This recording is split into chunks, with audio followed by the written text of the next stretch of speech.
Hei, hei. Det hyggelig å være I Oslo. For those of you who are Norwegian, it means it's great to be in Oslo. My name is Sanam Anderlini. I am an aspiring or frustrated novelist and filmmaker, so I'm starstruck by all the people that are here who are writers and filmmakers.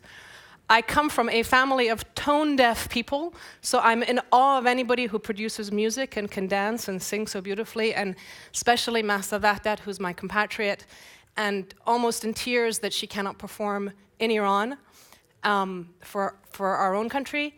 And the reason I think I was invited was because for the last 20 years I've been involved in identifying and promoting the voices of women in peacemaking in countries affected by war.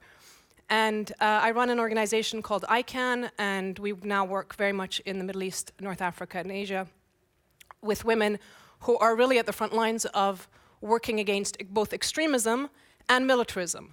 And so I'm so inspired to be here with you at the first World Women Conference, because I think this is really the first. We have to keep it going, and it feels like the Olympics of peace activists. It's like the best of the world here together.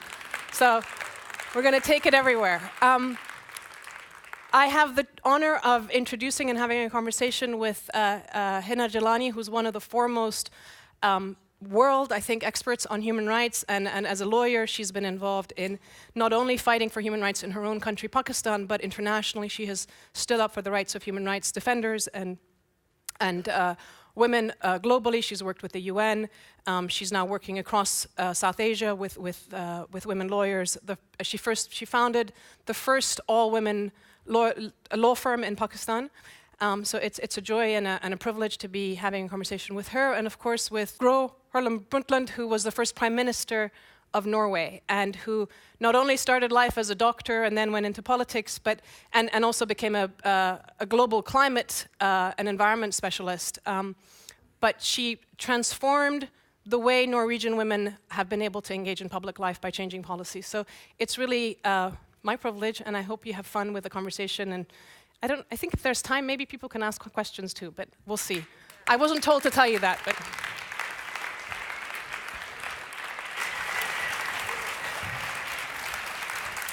Thank you. Thank you. Hi. Hello. I'm going to start by asking you about the experiences or events that led you to do the kind of work you're doing. Did you always want to be did you always want to be a human rights activist? Did you start life wanting to be an accountant or something, amazing like that? I didn't know what I wanted to be. I think it was circumstances that really made me do what I did 35 years ago.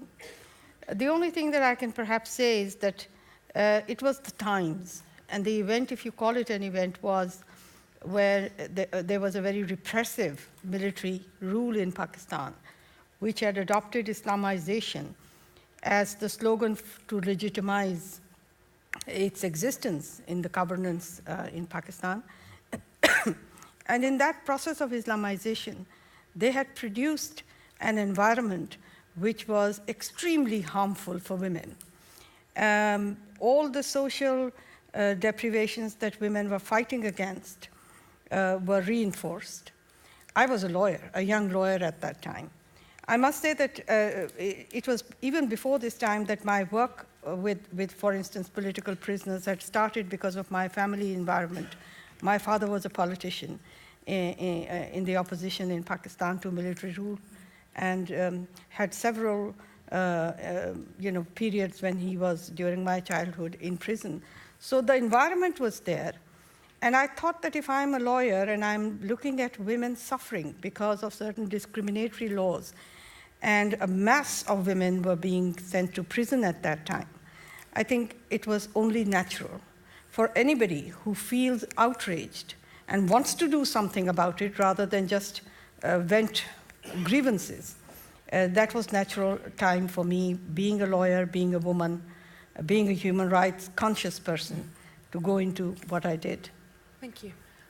Dr. Brundtland, what led you to your work? Well, it was nothing dramatic like this that Hina had. because I grew up in this country, and I was lucky to have progressive parents. So in my home, the boys and girls, as much as possible, were treated the same way, expected to do the same things. I was asked, going with my father to cut wood with my brother, and he was asked to do the dishes. So I grew up in the right kind of circumstance. However, as I grew older, and even as a young child, I saw that every other girl around me were not in that situation. So I started looking at even Norway and Norwegian families in the 1950s. No, they were not equal. There were many women who were housewives and had not, mothers, who had not had a chance really to have education, and daughters who couldn't ask their mother about the mathematics problem that we couldn't solve. So I realized that, yes, there are big differences. So in my own country, this is unfair, it is not right, we have to make a change. So very early on, I became conscious about this. Now, that doesn't lead you directly into what happens in your later life, but the consciousness about what is important was there very early. Thank you. Yeah. Actually, just following on from that, we sometimes think that awareness leads to action. But actually, sometimes awareness leads to inaction. We all know certain things, but either we feel overwhelmed or we think that just by knowing we've done something about it. How do you deal with that issue of, on the one hand, seeing people who may have the consciousness but are not acting? How do you bring them out to do and be with you along the way, or to carry on the flag that you've been flying in your work? I don't think that I've really successfully done that. And all those who have been in the same business that I am follow their own conscience. I don't think that it's easy for somebody else to tell you that since you feel, do something about it. If you feel genuinely, then you will do something about it. And I don't think that there is any kind of doubt in my mind that the only thing that helps you to do things in order to be a real change maker doesn't come from outrage. If you do not develop and sustain the capacity to be outraged, it will not be possible to see injustice, feel that it is unjust, and yet neither have the stamina nor the ability to be a change maker. We are all change makers. That's our business. I mean, people say it takes a lot of courage to make the change. But let me also say, it's not a courage of desperation that will make you a change maker. It's a courage that comes with seeing situations as challenges rather than reasons for being desperate or frustrated. Thank you. Mm-hmm. We're at a stage in a lot of the work, especially around issues of gender equality and women, where there's now almost a backlash. We're being told that we don't make the spaces comfortable for men, and that we really must encourage men and engage them, and we have campaigns out there that it's all about getting men to be involved in the discourses that we've been involved in. But my experience has been that we've always invited the men to be part of the conversations, and often they don't join us. You've been in the policy world here in Norway, internationally, leading both around women's rights, but also on other issues. How do you see that? How have you worked on the question of taking forward what you want, but at the same time bringing other people along, and at some points realizing that there's some people who may just not evolve along with us? Is that an experience you've had? Well, I want to start saying that around end of 90s, middle of 90s, in Norway, we started sensing what you call backlash. Because since the years of the 70s and 80s, when we had been pushing deliberately for the changes that were necessary in the rules of working life and family life, parental leave, including for men gradually, etc. It started happening around the time that I stepped down as Prime Minister. It started coming that that generation, even of young women, who had grown up taking much of this for granted. They grew up in a society where the mothers had been part of the change. And they started having long, fair hair, and they started, all of them, you know, frankly, yeah. I could nearly see none with short hair or black hair. Anyway, it started becoming uncomfortable for some of these young girls to be interested in anything which was close to feminism or to wanting to change to secure the situation for women. Because the atmosphere had been, this is already won. Why make any more fuss, and so on. And that leads to backlash, definitely. So how did you deal with it? Well, you see, at this time, I'm speaking now experience in the Norwegian political scene. It has been more or less, I see it continuously having been happening for the last 20 years, this tendency of a little more, you know, people are feeling more uncomfortable about discussing women's issues. Certainly until the last 5 years or so. Maybe there is a change of sentiment now, but there was a long period. This is a period when I was an international public servant, working in WHO. And that means I was working with the world, not Norway. And there, of course, you have completely different kinds of problems that are still there. I mean, you know, from violence against women to child marriage and all the things that we struggle with around the world today. Mm-hmm. Yeah. What do you think? How do we deal with this? The backlash, the idea that it's still the burden should be on women to engage men and bring them in, that we should make them feel comfortable in these discourses, whereas so much of the problem is still the attitudes that we're dealing with, which is from the dominant, whether we call it patriarchy or male-dominant political spaces and so forth. I think the backlash will always be there. I don't think that every time that we cover one stage and have won some victory over bringing about a mindset change on a particular issue, that the backlash stops. They'll find other ways of hitting out at you. It's sometimes the backlash, of course, becomes much more harmful in the way it restricts your other freedoms. It can be very harmful to your personal security. But mostly, and the most hurting thing that happens is when they try and marginalize you or try and discredit what you're saying. And this is where this makes a difference. What we are saying is subscribed to by so many people. So we are not mad, we are not crazies.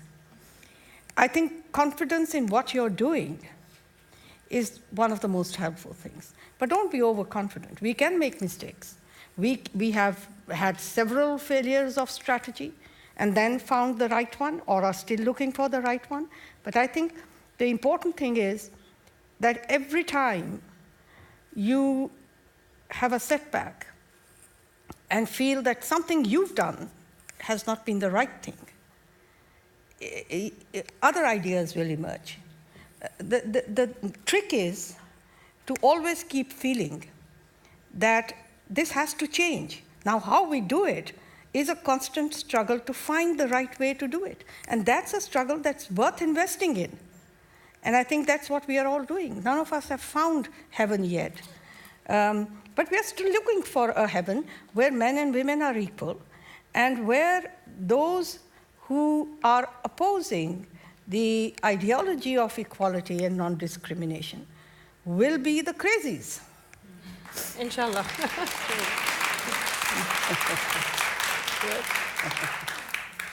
One of the, we talk about having women in decision-making, and especially in peace processes and in other places, because we know from much of the experience that we think they bring a different perspective. But there's also resistance sometimes from women, especially in political spaces, to actually embrace their identity as women and and you know, acknowledge that. How do you answer that? What do you think your identity as a woman, as a Norwegian, as a doctor, I don't know which of these elements, but specifically in terms of when we say women, why? What does it matter? What do you bring? Yeah, you know, I think you're right that this is an aspect that affects many women in potentially leading positions or in any situation.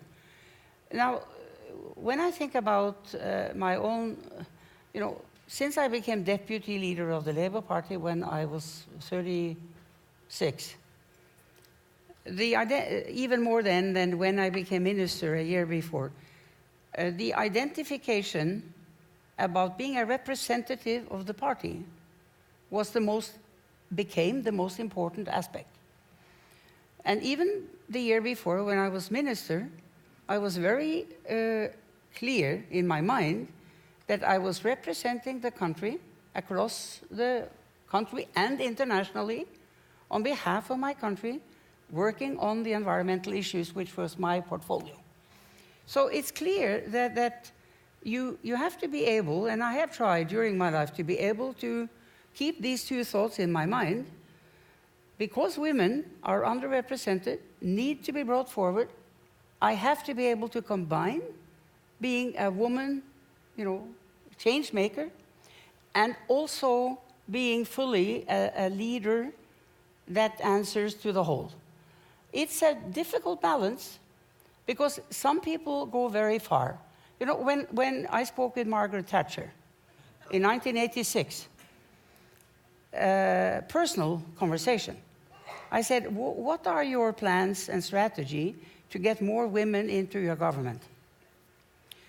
She says, well, I'm not sure this is my strategy, because it is very hard to get competent women. And so I laughed and said, well, Great Britain has nearly 50 million people, so there must be something. But then the answer was, but you see, Prime Minister, that in the British Parliament, there are, first of all, there are few women, relatively, and also most of them are not very experienced. So I said, well, two things. They can get more experience if you let them serve first in deputy minister positions, and then secondly, you can bring in ministers from outside the Parliament, which is what you can do if you have a deliberate mind about making change and promoting that change and training other people to be able to stand up and become leaders. But it illustrates that when she thought it was important that she, a woman, became leader of Britain. She fought hard for that.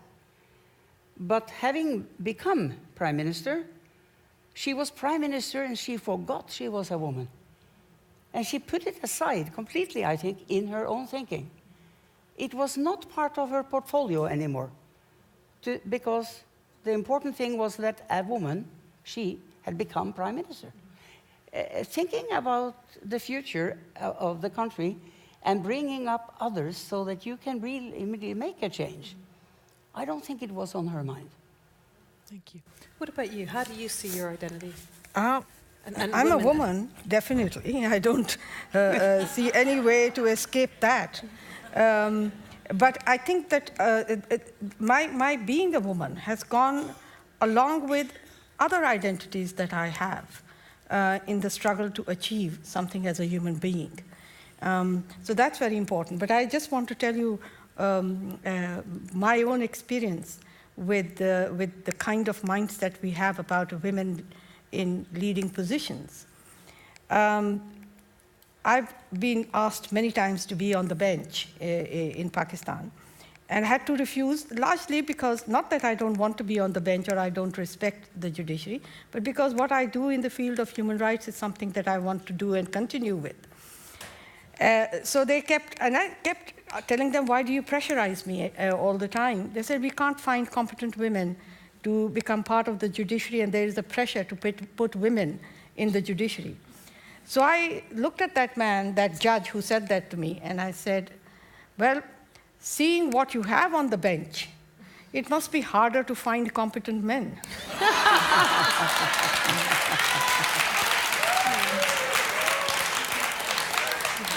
So I do think that women as individuals have been able to show them that not only are we competent, we surpass competence in many ways. But at the same time, I think it's important for women also to remember that that's not the end. When we talk about women's empowerment, we don't think of women only as leaders. We think of women as being more sensitive, conscious human beings that propel certain thinkings within the family, within the community, within the nation, wherever they are. Women in politics doesn't mean women in the parliament. Women in politics means conscious citizens.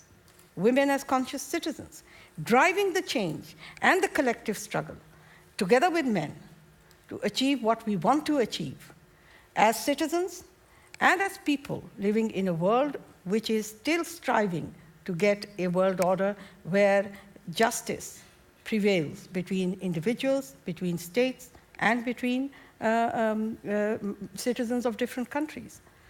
So in many ways, I think our struggle is very much a part of the struggle of many people who are trying to elevate human rights beyond borders and to make sure that the responsibility to protect extends to the protection of all human beings against want, against fear, and against having to struggle to get their rights. I'm a human rights defender. I'm willing to take the struggle. I'm willing to take the consequences and the harm, but I'd rather not. I'd rather be able to do it with comfort and with facility and without fearing.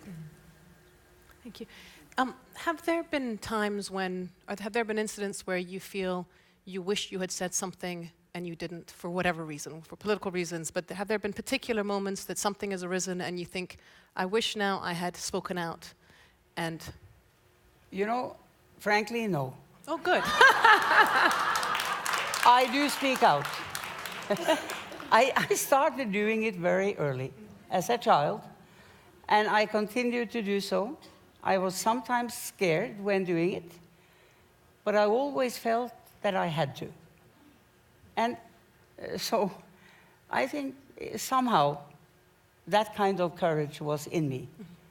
And is that your advice to younger generations? Absolutely. Of just speak out?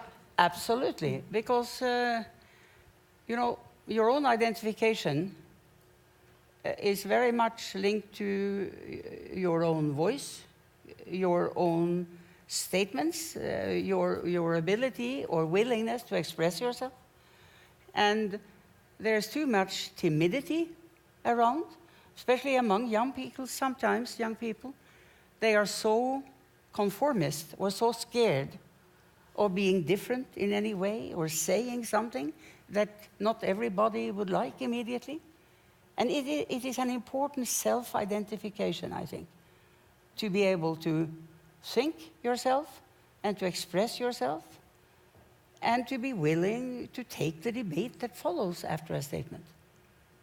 It's an important learning experience for everyone, boys and girls. Huh? Thank you. What about you? Are there moments when either you regret or as you look at the situation of human rights defenders, especially women's human rights defenders, who can be targeted and assassinated, that you think, you know, I wish I should say, or I shouldn't say, or we self-censor? How do you see it? I think I'd go along with Gro and say that I don't think that when I have been quiet, it has been because I didn't have the courage to speak. I have been quiet, but mostly it's been because, and I think people from my country who are sitting here will endorse what I'm saying, we've been so overwhelmed.